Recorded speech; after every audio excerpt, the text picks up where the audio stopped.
It is officially day 19 of reading on camera every single day to become more of a proficient reader out loud. And I've gone through multiple books, multiple self-improvement books. One of these people once told me, don't get caught up in the self-help. And there is a difference versus self-help and learning. You can tell when something is speaking to you in the sense of learning. You can tell when something is just feel good. And that's why I've really enjoyed going through this book right now, learning how to craft an offer properly and put it onto a piece of paper and help me think critically. So scarcity is one of the most powerful and least understood forces to unlock unlimited pricing power. If you want to learn how to sell air for millions of dollars, then pay attention. The reason an authority, like a doctor, a celebrity, like an orphan, or a celebrity authority, like Dr. Oz or Dr. Phil, can charge egregious rates is because of implied demand. People assume that there is a lot of demand for their time and therefore not a big supply of it. As a result, it must be expensive. That being said, it is hard for most businesses to understand what it is really like to have an uneven supply-demand curve until you've experienced it. I'm going to try and walk you through what it felt like for me the first time I experienced it in order to give you a taste of the power. When I got into this world of acquisition, I saw mentors of mine selling days of time for 50K. My mind was blown for two reasons. First, because I didn't understand how they could make so much money for a single day. Second, because I didn't understand who in their right minds was buying it. Over time I learned. I'll start with the buyer. If I have a rare problem and I must solve this problem for my own purpose of happiness, it will consume all my attention. By the nature of my problem being specialized, there will be very few people who can solve it. This means there is not a large supply of solvers. In many cases, I will perceive only one possible solver. Supply equals 1. Beyond that, if solving this problem speeds up my achievement of a goal by a year or two, or immediately results in me making hundreds of thousands of dollars or millions of dollars, that solution becomes far more valuable, does it not? Of course it does. And so it would follow. If I can pay someone 50K for a day of their time and see an increase of $500,000 per year in revenue within 3 months because of the insight and strategies revealed, that would be a hell of a return on an investment, right? So there are two components to the value. First, how rare the sources are. Second, the actual value being provided. The value and rarity compounded to create some truly breathtaking profits. Specialized consultants are paid millions of dollars to solve problems worth tens of millions to clients. The clients pay for all the experience and expertise the expert has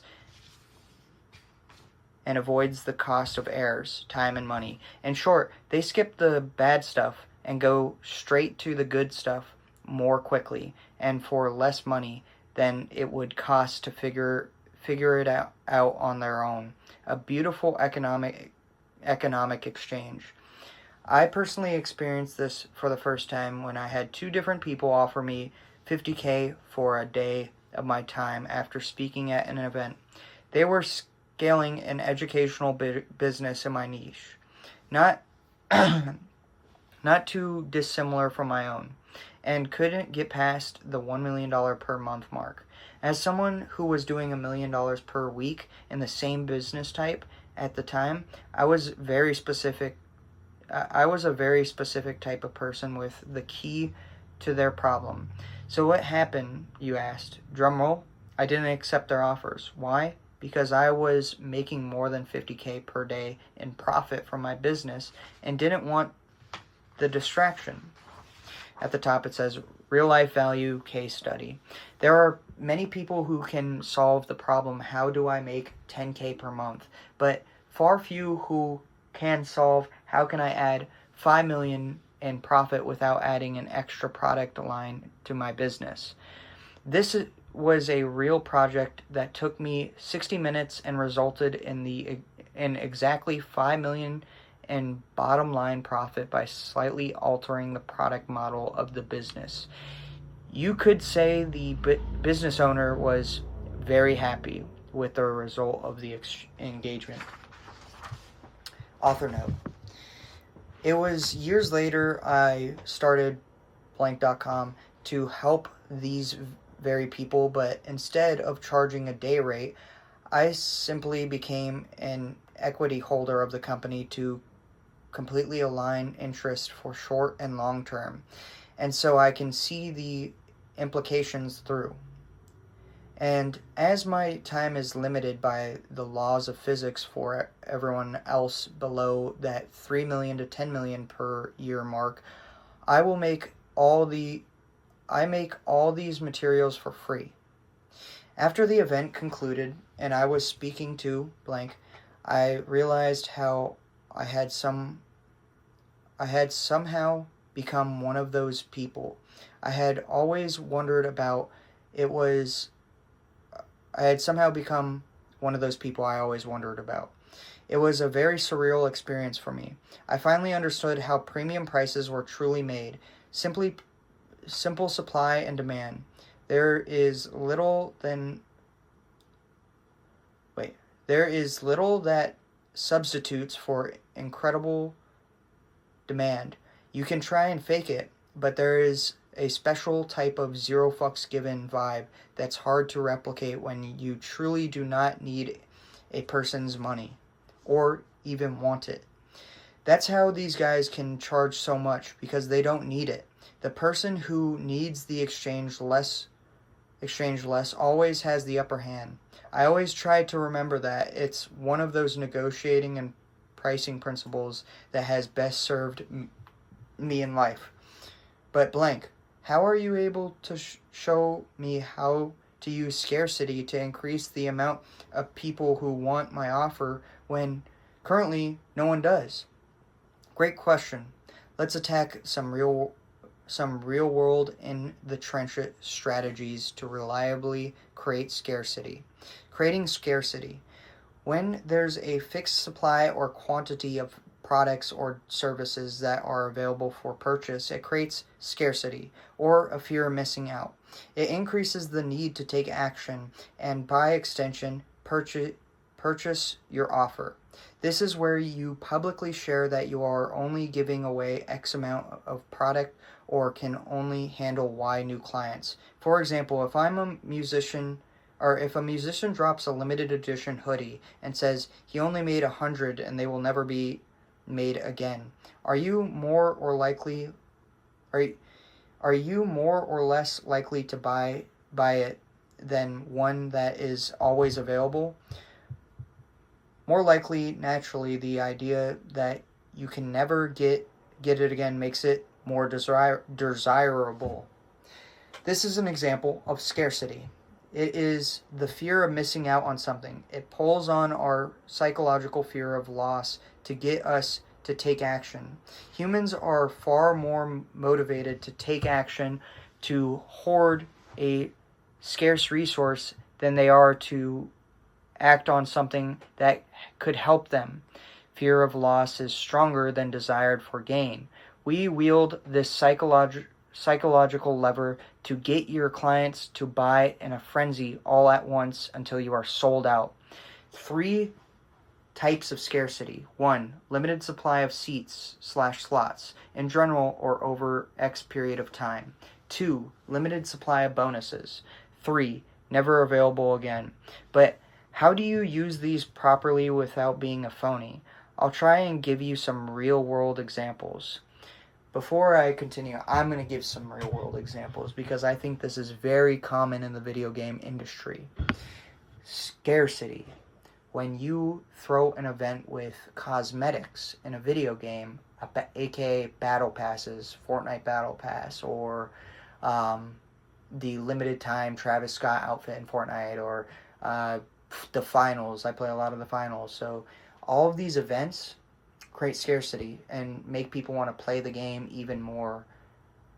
And if you miss out on them, you have two types of people, right? People that just don't care and just want to play the game. Let me say three types of people. You have three types of people. People that don't care and just want to play the game. 2, you have people that are like, dang, I have this item, or I have partial of this item, partial of this event, and now I don't even want to play anymore because I only have a portion of it. And then there's these people that have this fear of falling behind and will just make sure that they keep playing so they 100% it. And that's how you get caught in this keep playing loop. Even leaderboard events have been released. And this is a very strong shift into the gaming. And I think it hurts, but it also ups playtime in games now, if done properly. That's just my example. Physical products. Having limited releases is a tried and true method of psychological basis to your advantage. You can have limited releases of flavors, colors, designs, sizes, etc. This month, we are releasing 100 boxes of mint chocolate cookie flavored protein bars. Important point. To properly utilize this method, you should always sell out. Here's why it's better to sell out constantly than over-order and fail at creating that scarcity. This method stacks in effectiveness if it is done repeatedly over time. Once a month seems to be the sweet spot for most of the companies that I know who do this regularly. Second important note, when using this tactic, you must always let everyone know that you sold out. That is part of what makes it work so well. This way, even people who were on the fence, when they see that it was sold out, it gives social proof that others thought it was worth buying. And now that's the choice. And now that the choice has been made for them, they desire it more because there is no way they can get it. So the next time you make an offer, they will be far likely more to take you up on it. Fun fact. Channel and a brand that has maintained insane margins and pricing for over a century is a master of scarcity. They send only 1 to 2 of each piece to each store, so every store has a different selection and every item is the last or second to last item in stock. This allows them to price far above market and turn buying impulses into purchases. Which you can all it's going to be interesting because this next section, services, is what I think will matter to me the most. But I've noticed that with some products, like let's just take ice cream, McDonald's ice cream, right? When you go buy a 99-cent ice cream, it's so good, and then next time you go, it's like you get told that the ice cream machine isn't working, which it's in its cleaning or whatever, and so it makes the ice cream that much more of a satisfying thing to get.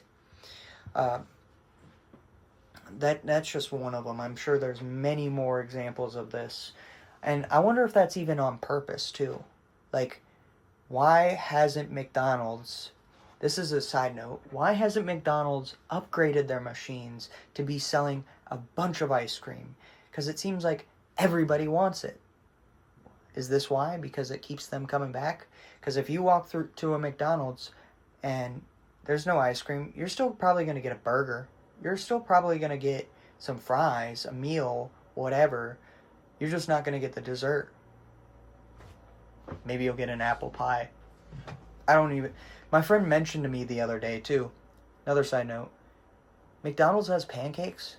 I didn't even know that. He was like, he called them something super weird. Let me know down below what the name of the McDonald's pancakes are, because I forget. Services.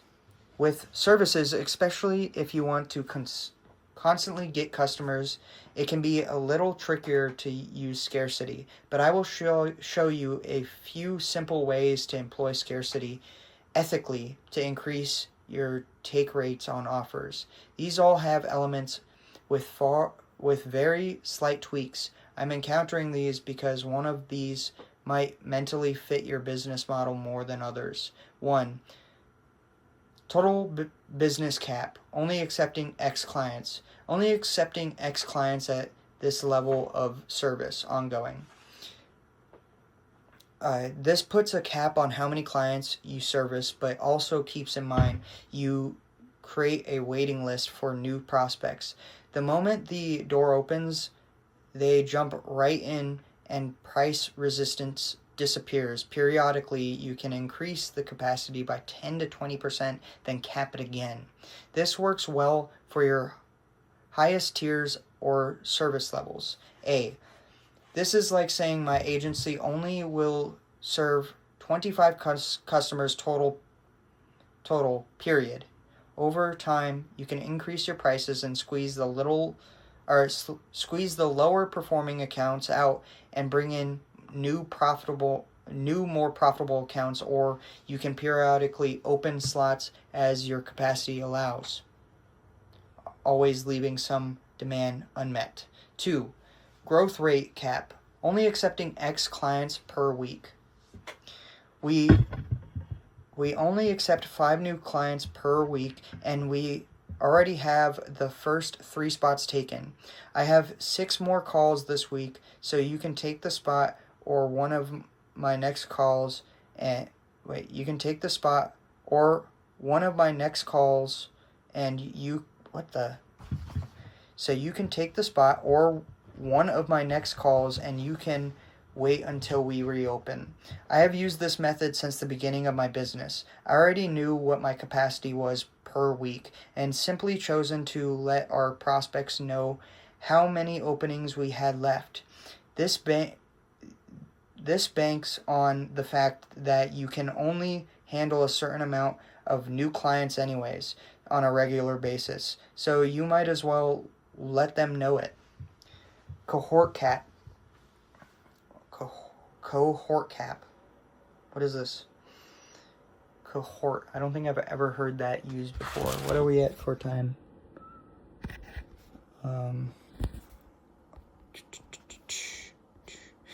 sorry. Similar to the above, expect done on whatever Candace you desire, only accepting X amount per class or cohort over a given period is another way of thinking about it. Imagine you only start clients monthly or quarterly. This helps you get some Candace in place in your business operationally, while also allowing your sales team some legitimate scarcity. Example, we take on 100 clients 4 times a year. We open the doors, then close them, etc. Oh, this is interesting. There's just a side note at the bottom here. I was reading and it says only 10 equals the Hookah Club / book club. Pro tip: provide limited access for higher ticket services. These scarcity tactics work especially well for higher ticket upsells. If you want to create one-off workshop training events, seminars, consulting, etc., these are things that by their nature take time and provide more access. Pairing them with clear scarcity or fixed amount seats or spots will rapidly drive up the demand, but always remember to have less spots available than you think you can sell, so that when you want to do it again in the future, everyone will remember you sold out fast. This is a compounding strategy that increases the effectiveness over time, one of the few in the marketing arsenal. Let me give you a real example of scarcity to enhance the value of a free lead magnet. If I were to tell you right now, I have a checklist that you can download for free that has all the materials for you in the book in bullet point format. You might be inclined to put this book down and go there to download it now. But if I told you I have it set to that But if I told you I have it set so that every week the page only allows 20 new people to download it, you'd be far more likely to go see if you can grab it.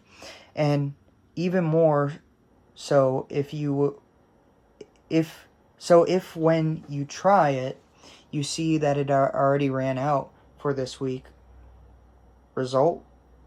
You join a waiting list that notifies you the next time 20 more checklists become available for download. What happens next? When you get notification, you'll hit the link on your phone and go to the page because you don't want to miss out again. By employing scarcity, we make what would otherwise be a neat free download into a desirable thing that everyone has access to. You also, by extension, would be far more likely to consume it when you do get your hands on it. All because of how we controlled supply. Cool, right? And what I'm thinking right now, because I want to imply that, use this tech right here. I'm thinking, those videos where people say, comment X and I will DM you 500 hooks, right? I've done that. What if you say, comment X and I will DM you, but you better do it quickly because I'm only DMing 500 people or something. Could you create scarcity and commenting? That would be interesting tech. Now, honest scarcity, the most ethical scarcity. The easiest scarcity strategy is honesty. Wait, what? Let me explain. I'm sure right now you probably couldn't handle 1,000 clients tomorrow, right? But how many could you handle? 5, 10, 25? Well, you might as well define a number that you are willing to take on in a given time period, then advertise that. Simply letting people know that you're 3/4 of the way to capacity this week will move people over the edge to buying from you, or letting people know that you are 81% to capacity in your total business